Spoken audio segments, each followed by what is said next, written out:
So hello everyone, welcome back, and today we are going to start the practical questions of investment decision chapter. Now investment decision chapter में हमने काफ़ी सारे concepts देखे, मैंने आपको time value of money भी starting में बताया, और अब हम शुरू करने जाएंगे प्रैक्टिकल क्वेश्चंस। तो कुछ चीज़ें मैं आपको प्रैक्टिकल क्वेश्चंस के बारे में बता देता हूँ। प्रैक्टिकल क्वेश्चंस जितने भी हैं हमारे इस पूरे चैप्टर में तकरीबन 57 क्वेश्चंस है। ध्यान में रखिए, अगर और क्वेश्चंस ऐड होते हैं तो आपको जो बुक मिलेगी उसमें वो क्वेश्चंस दिए हुए होंगे, और मैं उन एक्स्ट्रा क्वेश्चंस की रिकॉर्डिंग आखिरी में अपने आप डाल दूंगा। तो फिलहाल के लिए मैं बोलने के लिए 57 क्वेश्चंस बोल रहा हूँ, हो सकता है आपको जब मिले वो ज़्यादा हो। सो तकरीबन मई 2019 तक तो 57 ही रहेंगे, उसके बाद हो सकता है बढ़े। अच्छा, 57 क्वेश्चंस में क्या होगा कि तकरीबन आधे क्वेश्चन हम सॉल्व करेंगे क्लास में, आधे आपको खुद को करना पड़ेगा। आधे आपको खुद को करना है, इसका मतलब होमवर्क होंगे, वो रिपीटेड क्वेश्चंस होंगे जो मैं आपको अपनी प्रैक्टिस के लिए देने वाला हूँ। कुछ क्वेश्चन हो सकते हैं एक दो अगर रिपीट हुआ होगा कि क्वेश्चन नंबर 37 और सर 57 सेम है, तो हम 57 वाला बाद में काट देंगे। तो ऐसे करके एक दो क्वेश्चन कम भी हो सकते हैं। दूसरी बात, सर इन क्वेश्चंस के अलावा कहीं और देखने की ज़रूरत है क्या? तो मैं बोलूँगा नहीं, क्योंकि इंस्टीट्यूट का सारा सिलेबस, ओल्ड सिलेबस में भी जो इन्वेस्टमेंट डिसीजन था वो भी हमने इसमें कवर किया है। आपको हर क्वेश्चन के एंड में ऐसा लिखा हुआ है कि ये क्वेश्चन कहाँ से उठाया गया है। जैसे जैसे अटेम्प्ट बीतते जाएंगे मैं इसमें वो अगले क्वेश्चन ऐड करते भी जाऊंगा। सो आपको जो एक्स्ट्रा क्वेश्चंस है उसके बारे में पता भी चलता जाएगा टाइम टू टाइम। और अगर कहीं आपको लगता है कि पता करना है कि अपडेटेड मटेरियल है आपके पास में या नहीं, तो आप मेल करिए एक जगह पे,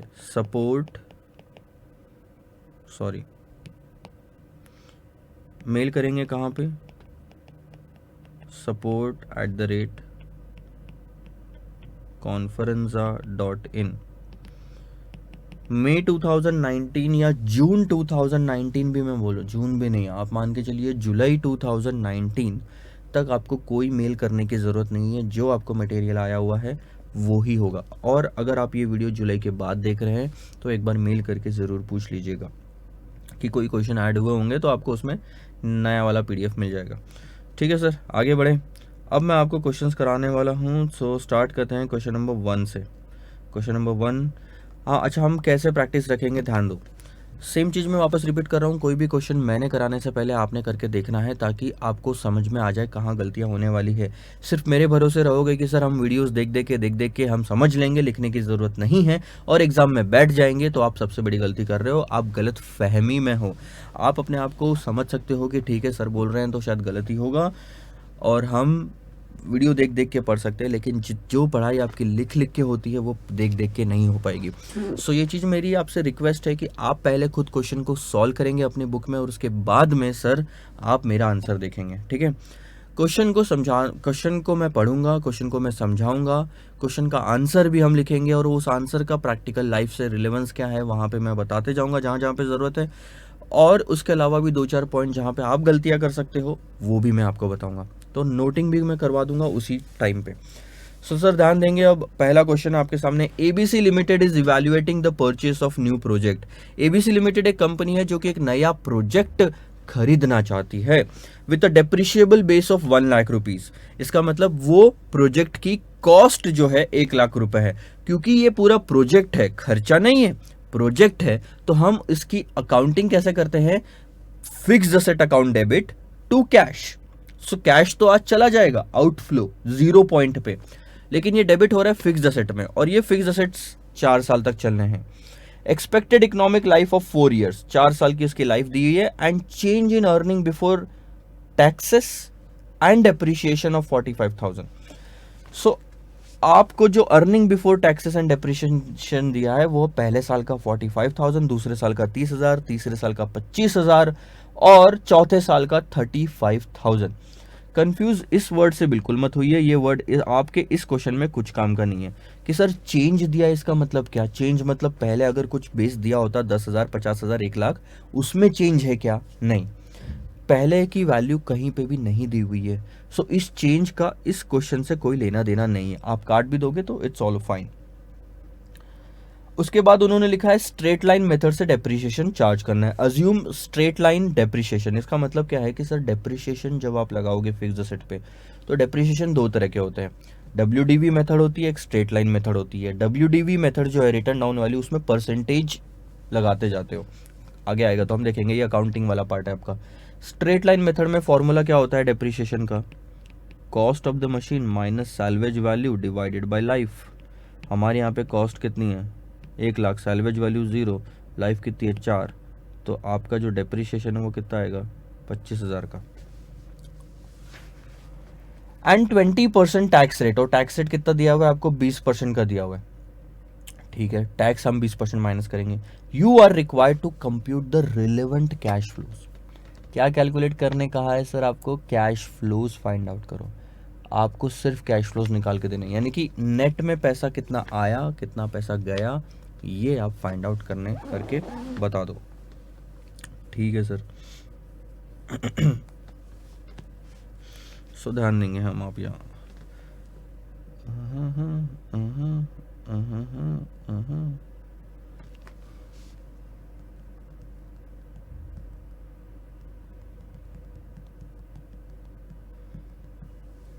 ठीक है सर।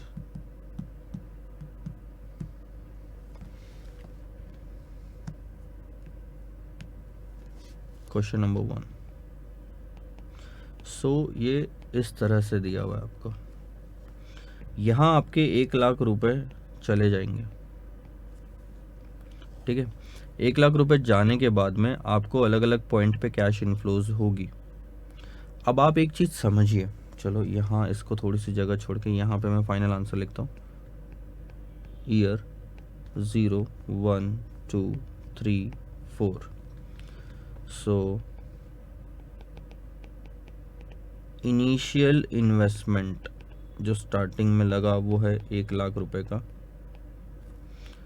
उसके बाद में profit before interest and tax, या अर्निंग बिफोर इंटरेस्ट नहीं, डेप्रिशिएशन एंड टैक्स। सो वो आपको जो दिया हुआ है वो है 45 30 25 35।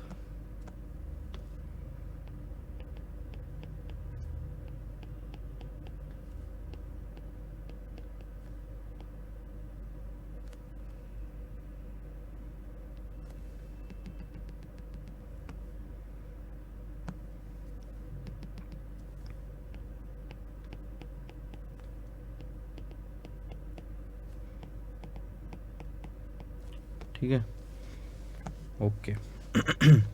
अब इसमें से सबसे पहले हम क्या माइनस करेंगे सर? डेप्रिशिएशन, क्योंकि उसने बिफोर डेप्रिशिएशन कहा था। डेप्रिशिएशन हमारा खर्चा है, प्रॉफिट एंड लॉस अकाउंट में डेप्रिशिएशन एज एन एक्सपेंस लेते हैं हम। और डेप्रिशिएशन कैसे कैलकुलेट किया था आपने? 25,000 आया था ना,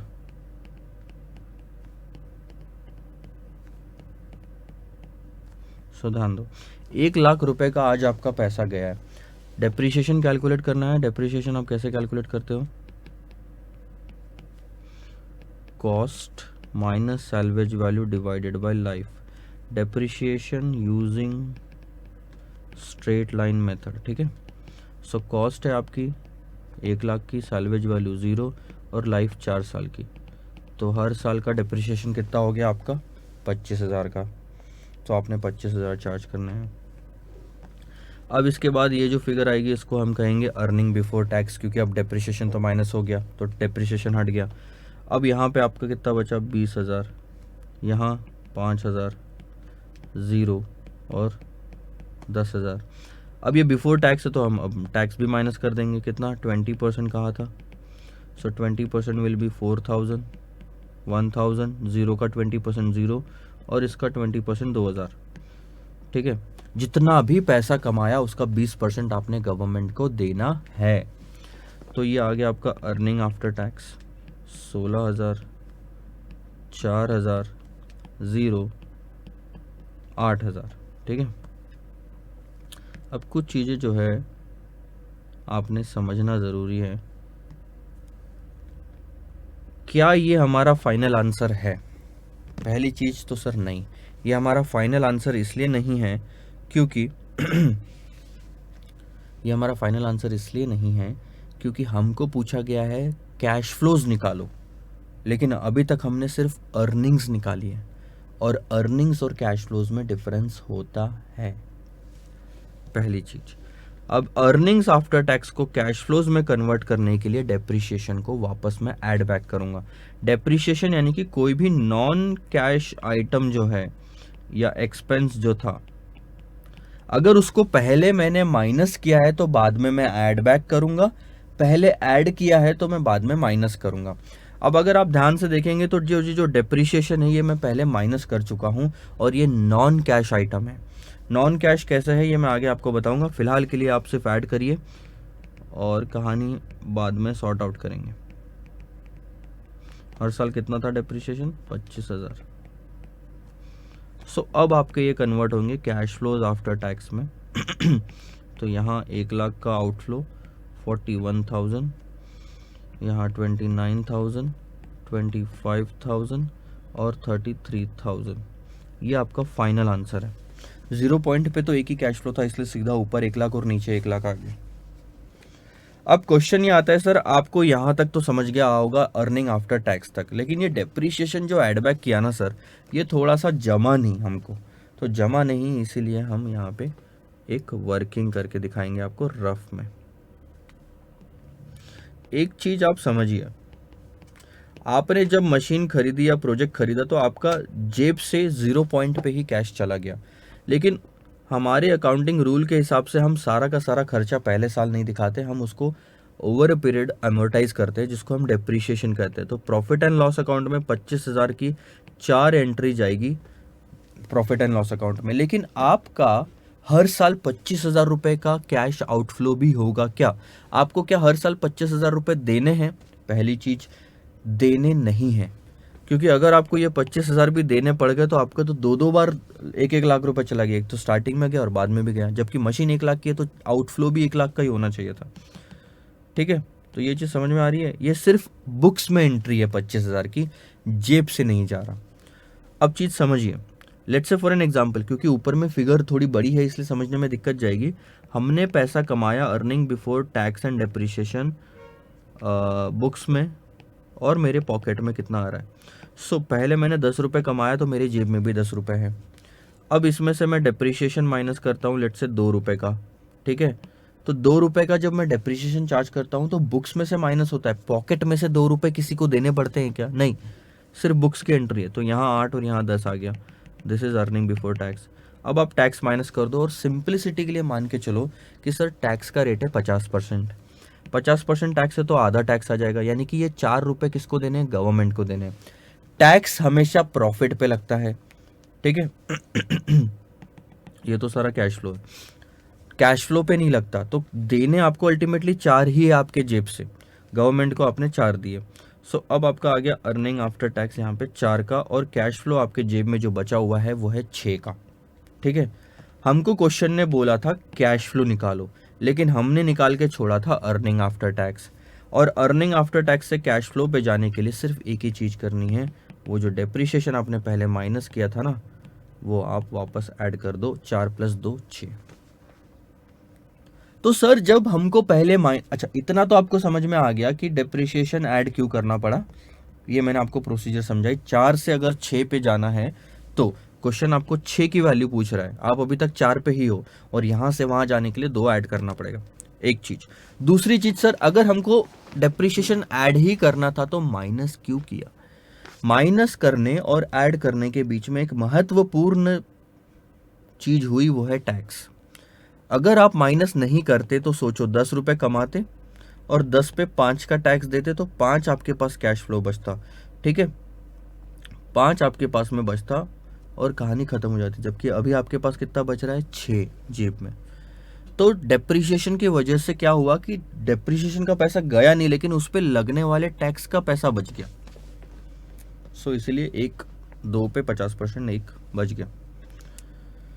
ऐड और लेस करने का फ़ायदा उस पर सिर्फ टैक्स सेविंग का है कि 50% की टैक्स सेविंग होती है डेप्रिसिएशन पे। सो चलो ये रफ वर्किंग है, आपका जो मेन आंसर है वो यहीं तक ख़त्म होता है। सो ये एक बेसिक क्वेश्चन था, ऐसे क्वेश्चन एग्जाम में पूछे जाने के चांसेस कम होते हैं क्योंकि हम चैप्टर शुरू कर रहे हैं, तो सर लगता है थोड़ा थोड़ा। सो ये क्वेश्चन नंबर 1 आप नोट कर लेंगे अपनी बुक्स में। 2 मिनट का समय देता हूँ, आप नोट करें। और हम फिर आगे बढ़ते हैं।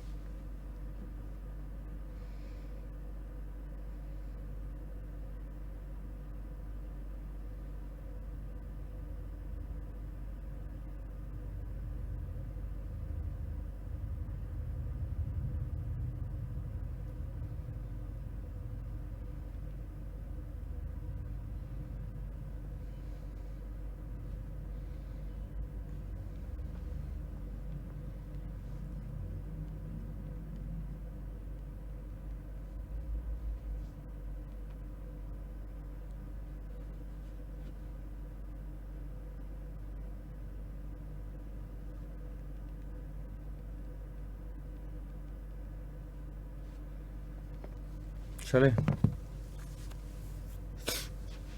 पहला क्वेश्चन तो हो गया सर।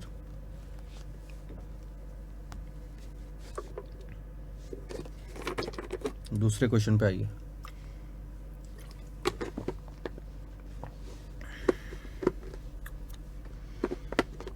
पढ़ेंगे दूसरा question. A project requiring an investment of ₹10 lakh, ध्यान दो। A project requiring an investment of ₹10 lakh and it yields profit after tax and depreciation which is as follows। एक प्रोजेक्ट है जिसमें इन्वेस्टमेंट की जरूरत है सर 10 लाख रुपए की, और उसमें प्रॉफिट आफ्टर टैक्स, टैक्स दे चुके, डेप्रिसिएशन एडजस्ट कर चुके, उसके बाद की फिगर आपको 1 2 3 4 5 साल की दी हुई है, और इन 5 साल के प्रॉफिट का टोटल है 4,60,000, 4,60,000। Suppose further that at the end of 5 years the plant and machinery of the project can be sold for 80,000, determine average rate of return, determine average rate of return। Question किस concept पे based है? Question sir आपको average rate of return calculate करने के लिए बोल रहा है, ARR, और ये कॉन्सेप्ट हम देख चुके हैं। इस कॉन्सेप्ट में अगर आपको ध्यान होगा तो मैंने 2 तरीके बताए थे ARR निकालने के। 2 तरीके में, ऊपर में यानी न्यूमरेटर में आपका ARR का फॉर्मूला क्या था, यहां पे लिखे। अच्छा, इसका स्क्रीनशॉट लिया था क्या मैं? ये आपको देने के काम आएगा ना।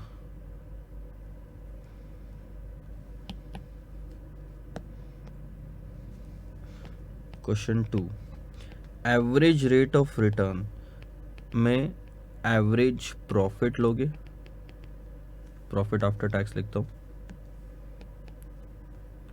और इनिशियल इन्वेस्टमेंट एक होता है, स्टार्टिंग में आपने कितना इन्वेस्टमेंट किया, और average rate of return is nothing but average profit after tax divided by average investment.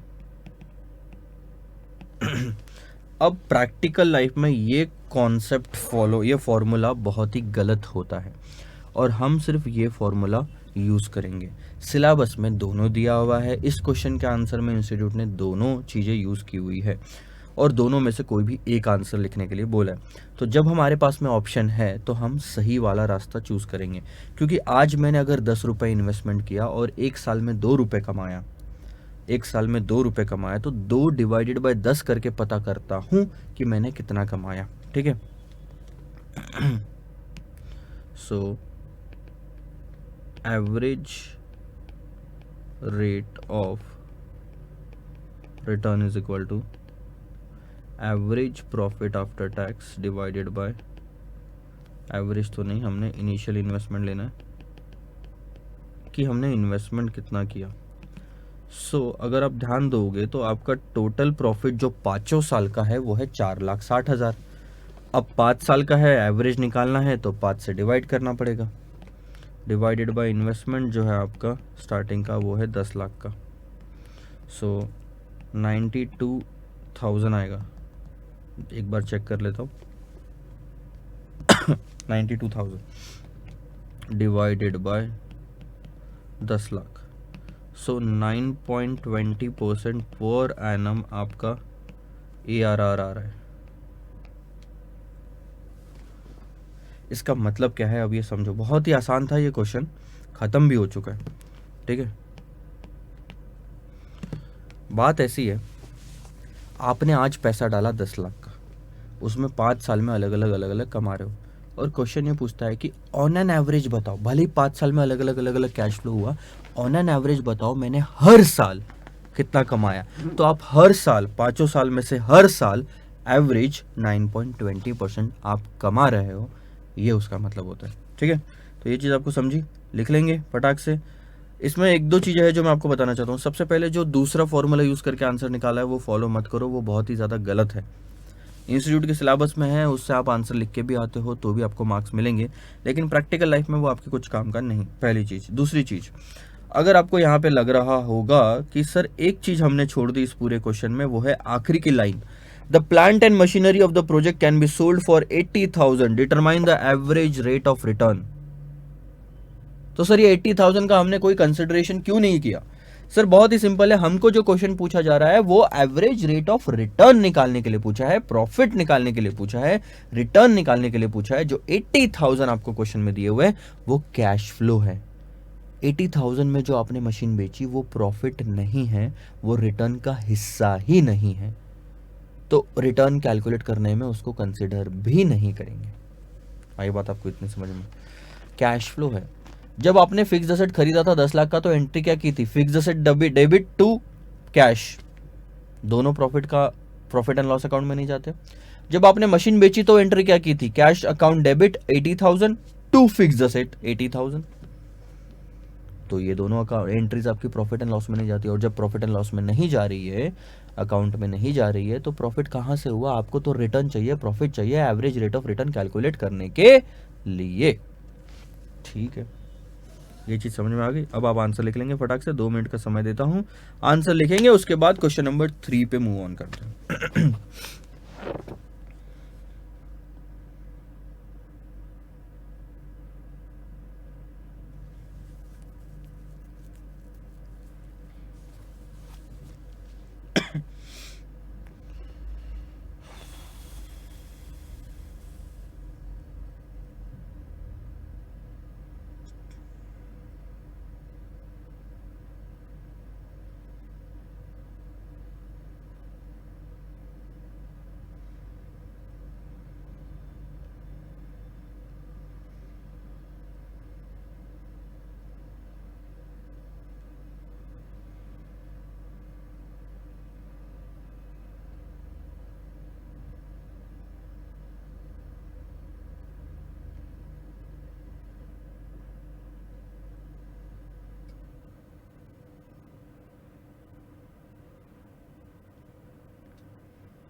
चलें,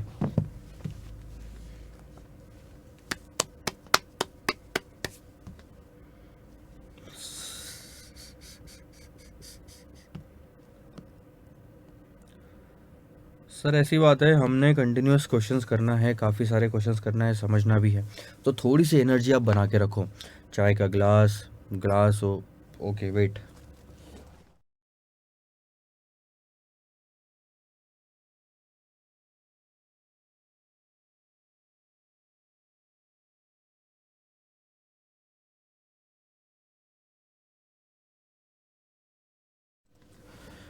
चाय का कप हो, पानी हो, सब लेके बैठिए, साथ में मिल मिल के हम सारा सिलेबस कंप्लीट करने वाले हैं। क्वेश्चन नंबर 3 ध्यान देंगे। Compute the net present value for a project with a net investment of ₹1,00,000। ध्यान देंगे, क्या कंप्यूट करने बोला है सर? एनपीवी कैलकुलेट करने बोला है। And net cash flow for year 1 is 55,000, for year 2 is 80,000, and for year 3 is 15,000. Further the companies cost of capital is 10%, और आपको आगे फिगर्स भी दी हुई है। अब हम एक काम करते हैं सर, इस क्वेश्चन को आपके लिए रखते हैं होमवर्क पे। सर आपने पहला ही क्वेश्चन होमवर्क पे दे दिया, हम कैसे सॉल्व करेंगे? अभी तक हमने एनपीवी के कोई क्वेश्चन किए ही नहीं थे। आप ये क्वेश्चन क्योंकि बहुत छोटा है तो इसको रखे होमवर्क पे, आप खुद घर पे ट्राई करेंगे। इसके जस्ट बाद वाला क्वेश्चन जो है क्वेश्चन नंबर 4, ये आपका बड़ा क्वेश्चन है और ये मैं करवा के देता हूँ क्लास में, और ये नेट प्रेजेंट वैल्यू पे ही है, और ये भी मैं आधा ही करा के दूंगा क्योंकि उसमें बाकी के आगे के स्टेप्स बहुत ईजी है, सेम चीज रिपीट करना है। सो इसके पहले वाला क्वेश्चन क्वेश्चन नंबर 3 और क्वेश्चन नंबर 4 का आधा पार्ट होमवर्क का होगा, क्वेश्चन नंबर 4 का आधा पार्ट हम क्लास में करेंगे। सो ध्यान देंगे सर आप। ABC Limited is a small company that is currently analyzing capital expenditure proposal। एक छोटी सी कंपनी जो करंटली एनालाइज कर रही है कुछ कैपिटल के खर्चे करने का, proposals for the purchase of equipment, क्योंकि वो इक्विपमेंट खरीदना चाहती है। So the company uses the net present value technique to evaluate the project. Company use करती है एनपीवी टेक्निक। प्रोजेक्ट को इवैल्यूएट करने की कई सारी टेक्निक है, discounted, non discounted. Discounted technique में सबसे पहली टेक्निक है नेट प्रेजेंट वैल्यू, और क्वेश्चन ने क्लियरली बोल दिया हम तो वही यूज करेंगे प्रोजेक्ट को इवैल्यूएट करने के लिए। तो ठीक है सर, एनपीवी वाली मेथड हम यूज करेंगे। The capital budget is limited to 5 lakh rupees. हमारे पास सिर्फ 5 लाख रुपए है, which ABC limited believes is the maximum capital it can raise. हमारे पास सिर्फ 5 लाख रुपए है और हम ये मानते हैं कि हम सिर्फ इतना ही पैसा मार्केट से रेज कर पाएंगे, उससे ज्यादा हमारे पास है ही नहीं, हम गरीब हैं। The initial investment and projected net cash flows for each project. ध्यान देंगे, initial investment and projected net cash flows her project का आपको नीचे दिया गया है। नीचे 4 प्रोजेक्ट दिए गए हैं, प्रोजेक्ट ABCD। स्टार्टिंग में उसमें कितना इन्वेस्टमेंट करना पड़ेगा, which will be your cash outflow. Cash outflow किसको कहते हैं? कैश आउटफ्लो यानी पैसे का बाहर जाना। कैश इनफ्लो किसको कहते हैं? कैश पैसे का अंदर आना। ठीक है। The initial investment and projected net cash flows for each project are shown below. The cost of capital of ABC limited is 12%। You are required to compute the NPV of the different projects. तो एक चीज समझिए, जितना भी आप पैसा लेके आओगे, cost of capital of ABC limited is 12%। तो इसका मतलब क्या है मैं बता देता हूं। अगर आप मयंक कोठारी से 1 लाख रुपए लेते, क्यों? क्योंकि सर मुझे बिजनेस में पैसा इन्वेस्ट करना है, कुछ प्रोजेक्ट्स है, मैं उनसे पैसा लेता हूं। 1 लाख नहीं 5 लाख ले लो। तो आपने मयंक कोठारी से 5 लाख रुपए लिए, ये 5 लाख रुपए आप प्रोजेक्ट में डालना चाहते हो। बहुत ही सिंपल सी बात है, मयंक कोठारी ने जब आपको पैसे दिए थे तो फ्री में दिए थे क्या? नहीं सर, मयंक कोठारी ने ये कहा था कि 12% इंटरेस्ट चार्ज करूंगा। तो मयंक कोठारी से जो आपने पैसे लिए 5 लाख, उस पे 12% यानी कि 60,000 का इंटरेस्ट हर साल आपने मयंक कोठारी को देना है। जब तक आप पैसा इस्तेमाल करोगे तब तक इंटरेस्ट देते जाओगे। सो इसी को कहते हैं कॉस्ट ऑफ कैपिटल, कि हर पैसा इस्तेमाल करने की, किसी और का हर पैसा, हर 1 रुपया इस्तेमाल करने का कुछ कॉस्ट होता है, वो है 12%। अब हमारे पास में 5 लाख रुपए है मयंक कोठारी से लिए हुए। इस 5 लाख रुपए को मैं प्रोजेक्ट में डालूंगा, प्रोजेक्ट से कुछ पैसा कमाऊंगा, और वो जो कमाई है उसको मैं परसेंटेज में कैलकुलेट करूंगा। I am not talking about the average rate of return, cash flow में परसेंटेज में मैं कैलकुलेट करूंगा। अब आप ये बताइए, इधर से पैसा लिया, इधर पैसा दिया, इधर से जो पैसा लिया उस पे 12% देना पड़ रहा है, और इधर जो पैसा इन्वेस्ट किया उस पे कितनी कमाई होगी? अगर यहां से जो पैसा, जो प्रॉफिट हो रहा है वो 15% का है, तो हमको ये डील फायदेमंद है, क्योंकि 15% कमा रहा हूं, 12% दे रहा हूं, तो 3% मेरे जेब में भी बच रहा है। समझा? लेकिन 12% दे रहा हूं और 8% कमा रहा हूं तो नुकसान है, बाकी का 4% जेब से देना पड़ेगा। सो एक चीज समझिए, 12% मेरा मिनिमम रेट ऑफ रिटर्न होना चाहिए। कम से कम मैं यहां से 12% तो कमाऊं, ताकि मैं देने में भी जो मेरे 12% जाने हैं उससे मेरा टैली हो जाए। सो ये सारे प्रोजेक्ट जो आपको दिए हुए, project A, project B, project C, project D, ये सारे प्रोजेक्ट को आप कम से कम कितने % से डिस्काउंटिंग करोगे? 12% से करोगे। आगे आते हैं, आपको पहला टेबल दिया हुआ है, उसमें आपको प्रेजेंट वैल्यू फैक्टर पहली रो में दिया हुआ है। देखो PVIF 12% टाइम पहले साल का फैक्टर, दूसरे साल का फैक्टर और तीसरे साल का फैक्टर। उसके बाद PVIF A दिया हुआ है, यानी कि ये एन्युटी फैक्टर है, यानी कि जो प्रेजेंट वैल्यू फैक्टर है उनकी टोटल। सो 12% से 2 साल का, इसका मतलब ये 2 साल की टोटल है। तो ये वाली फिगर और ये वाली फिगर की टोटल, पहले 2 साल की टोटल, और ये 12% से 3 साल का, इसका मतलब ये तीनों की टोटल यहाँ आ रही है। ठीक है। सो 2 साल का एन्युटी फैक्टर और 3 साल का एन्युटी फैक्टर आपको क्वेश्चन में दिया हुआ है। प्रोजेक्ट ABCD आपको यहाँ पे दिया हुआ है। इनिशियल इन्वेस्टमेंट, हर प्रोजेक्ट में कितना पैसा लगने वाला है वो भी आपको दिया हुआ है। 2 लाख, 1,90,000, 2,50,000 और 2,10,000। प्रोजेक्ट के कैश इन्फ्लोज आपको दिए ईयर 1, 2, 3, 4, 5। 50,000, 50,000, 50,000, 50,000, 50,000। पहला वाला प्रोजेक्ट में सेम कैश फ्लो 5 साल। लेकिन दूसरे, तीसरे और चौथे प्रोजेक्ट में सेम कैश फ्लो नहीं है, अलग अलग कैश फ्लोज है। ठीक है सर। और निकालना क्या है, चारों प्रोजेक्ट की NPV निकालना है। तो प्रोजेक्ट A और प्रोजेक्ट B की NPV मैं निकाल के दूंगा। C और D उसी तरीके से आपको निकालना है। C आप B की तरह से करेंगे और D भी B के जैसे ही करेंगे। प्रोजेक्ट A में कैश फ्लो सेम होने की वजह से एक शॉर्टकट तरीका है जिससे NPV निकाली जा सकती है। सो सबसे पहले आप अपना कॉन्सेप्ट क्लियर करो। 3 तो होमवर्क में चला गया। क्वेश्चन नंबर 4, NPV निकालनी है ना।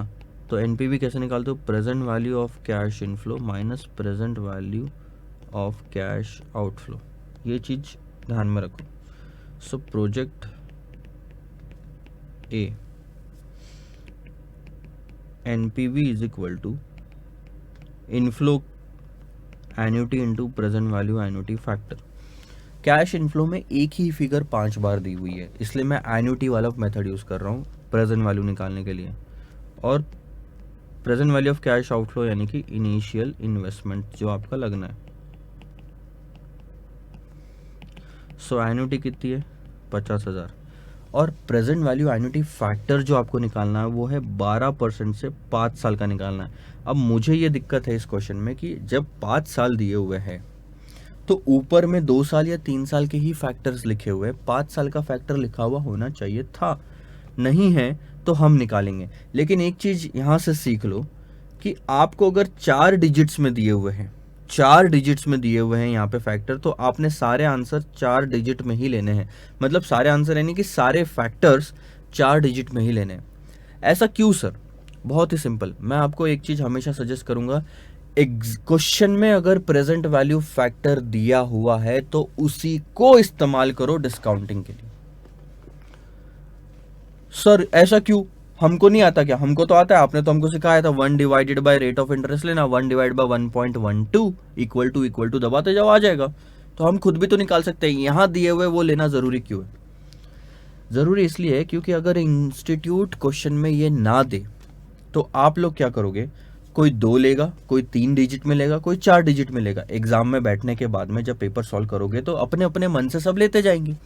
और क्योंकि 2 डिजिट, 3 डिजिट और 4 डिजिट में लेने की वजह से 15, 20, 25 रुपए से फर्क पड़ सकता है आंसर में। कभी 200 से भी पड़ सकता है अगर वैल्यू बड़ी है तो। अब सजेस्टेड आंसर से ये मैच नहीं होगा, किसी का आंसर मैच हो जाएगा, किसी का आंसर मैच नहीं होगा। और जो पेपर चेक करने बैठेगा अगर उसने इतनी डिटेल में नहीं सोचा तो वो आपको मार्क्स नहीं देगा और आपके साथ नाइंसाफी हो जाएगी। फिर आप चिल्लाओगे कि सर इंस्टीट्यूट हमारे साथ नाइंसाफी करता है। इसलिए institute is more careful. Institute ने क्वेश्चन में ही प्रेजेंट वैल्यू फैक्टर दे दिए तो इसका मतलब यह है कि सब ने सेम फैक्टर यूज करना है। अब आपने यहां पे अपनी होशियारी मारी और कोई और फैक्टर यूज किया तो आपका आंसर अलग आएगा, लेकिन बाकी सबका सेम आएगा, बाकी सबको मार्क्स मिल जाएंगे, आपको रिस्क बढ़ जाएगा मार्क्स ना मिलने का। ठीक है। तो हम 5 साल का फैक्टर कैलकुलेट करते हैं, ध्यान देंगे। 1 डिवाइडेड बाय, ये तो एक तो क्लियर करो, ध्यान देंगे। 1 डिवाइडेड बाय 1.12 ऐसे ही निकालते हैं present value factor. Equal to दबाओगे, पहले साल का फैक्टर आएगा उसको m प्लस में डाल दो, फिर इक्वल टू m प्लस, फिर इक्वल टू m प्लस, फिर इक्वल टू m प्लस, फिर equal to m plus, sorry m plus. ये कितनी बार हुआ देखना दो, 1 2 3 4 नहीं,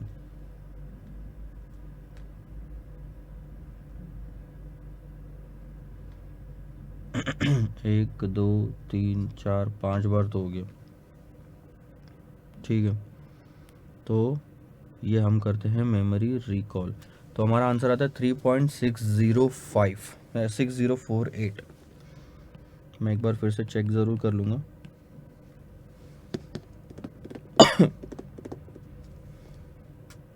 मेमोरी क्लियर,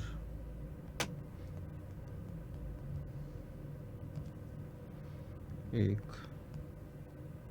2 3 4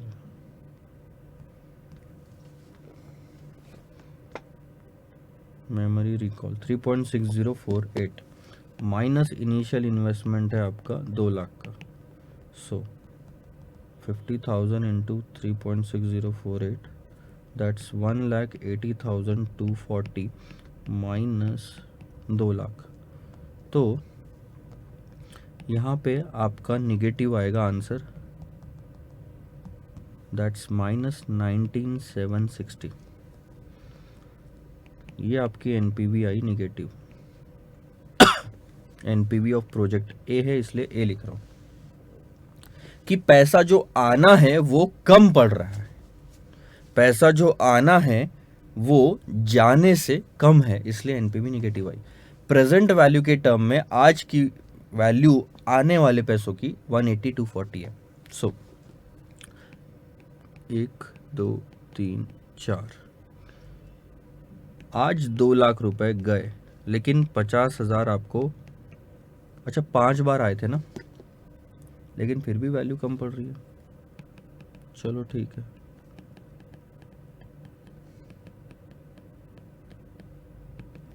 सो एक चीज तो कंफर्म है, टाइम वैल्यू ऑफ मनी का कॉन्सेप्ट क्या बोलता, आज के पैसों को आगे के पैसों से कंपेयर नहीं कर सकते, इसलिए सारे के सारे पैसे एक जगह पे लाना ज़रूरी है।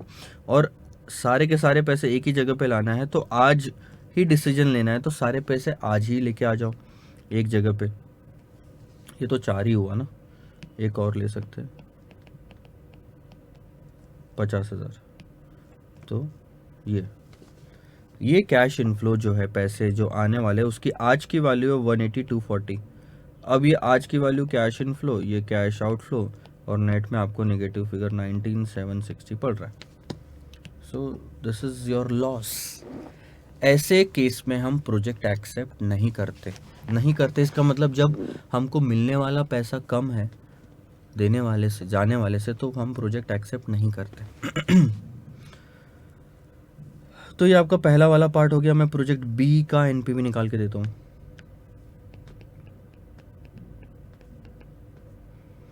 अब क्योंकि प्रोजेक्ट बी में सर कैश फ्लोज अलग अलग है, तो एन्युटी वाले कॉन्सेप्ट से आप इजीली आंसर नहीं निकाल सकते, वहाँ पे आपको ये थोड़ा लंबा प्रोसीजर फॉलो करना पड़ेगा। 0 1 2 3 4 5।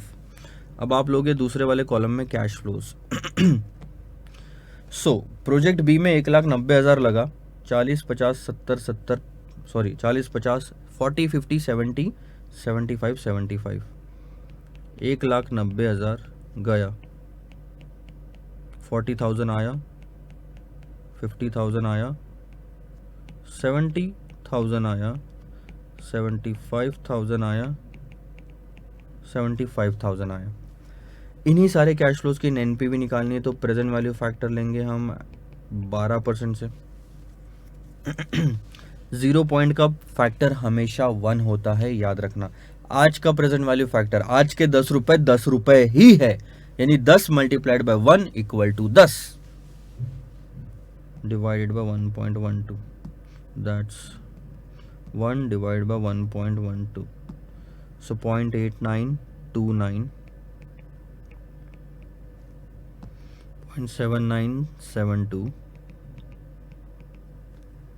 0.7118, 0.6355,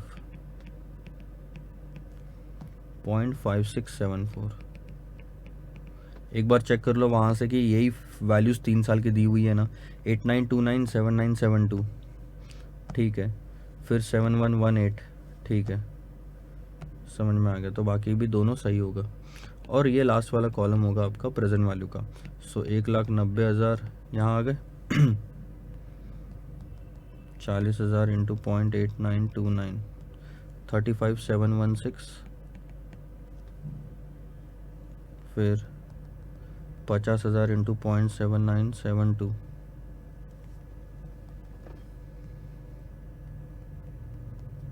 that's 39,860,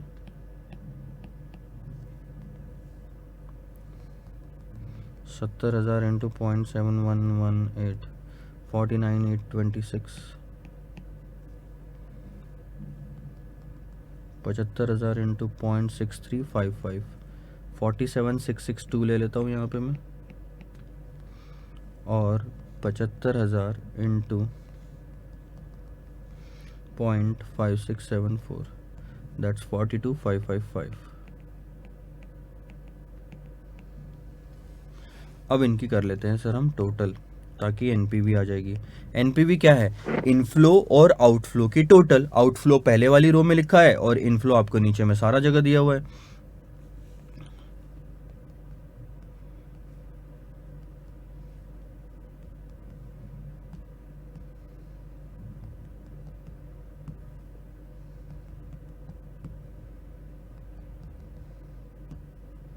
minus 1,90,000 that goes to 25,619, ये आपके एनपीवी। ऐसे ही आपको प्रोजेक्ट सी और डी का भी निकालना है। तो एक चीज़ ध्यान में रखो पहला वाला प्रोजेक्ट आप एक्सेप्ट नहीं करोगे क्योंकि निगेटिव एनपीवी थी, दूसरा वाला प्रोजेक्ट एक्सेप्ट करोगे क्योंकि पॉजिटिव एनपीवी है। एनपीवी पॉजिटिव होने का मतलब क्या है पता है? कि 12% से डिस्काउंटिंग करने के बाद में भी एनपीवी अगर आपकी पॉजिटिव आ रही है, इसका मतलब आप एक्चुअल में 12 से ज़्यादा कमा रहे हो। 13% करके देखो तो आपको शायद और पॉजिटिव आ रही है तो 13 से भी ज़्यादा कमा रहे हो। 14 पे भी पॉजिटिव आ रही है तो 14 से भी ज़्यादा कमा रहे हो। मान लो 15 पे 0 आ रहा है, इसका मतलब आप 15% एग्जैक्ट कमा रहे हो। 16 पे करोगे ना तो आप निगेटिव एनपीवी आने लग जाएगी। 17, 18, 19, 20 अब सारी निगेटिव एनपीवीज आएगी आपको। तो ये सारा है। एक बार मैं बस आपको कंफर्म कर लेता हूँ कि कहीं दिक्कत तो नहीं है।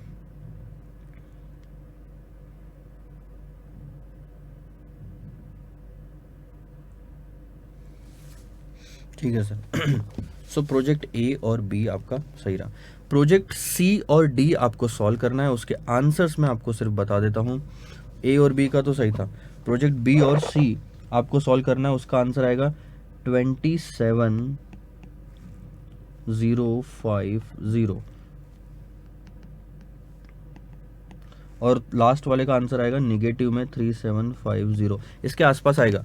सो जो इंस्टीट्यूट के हिसाब से आंसर है वो 25,635 है, ठीक है, बी वाले का, और यहाँ 19,750 है पहले का। लेकिन अगर आप ध्यान दोगे तो हमारा जो है 25,619 आया है और इंस्टीट्यूट का यहाँ पे 25,635 है। तो इतना डिफरेंस जायज़ है क्योंकि इंस्टीट्यूट ने सारे फैक्टर्स नहीं दिए, तो कहीं ना कहीं 15-20 रुपये का ऊपर नीचे हुआ है और इस पे मार्क्स पूरे मिलते हैं, तो आप उसमें चिंता मत करो। सो आपका भी जो आंसर आएगा ना ये 27,050 सी और डी का उसके आसपास ही आएगा। तो this is all about the question number 4। एक चीज़ आपको समझ में आनी चाहिए, एनपीवी कैसे कैलकुलेट करते हैं? Present value of cash inflow minus present value of cash outflow. दो चीज़ होगी, इनफ्लोज की प्रेजेंट वैल्यू, आउटफ्लोज की प्रेजेंट वैल्यू निकालो। अगर एन्युटी है तो बहुत ही शॉर्टकट तरीके से हो सकता है एनपीवी निकालना, लेकिन अगर हर साल फिगर अलग अलग है तो आपको ये पूरा टेबल निकालना पड़ेगा और फिर प्रेजेंट वैल्यू निकालनी पड़ेगी, तब जाके आपका फाइनल आंसर आएगा।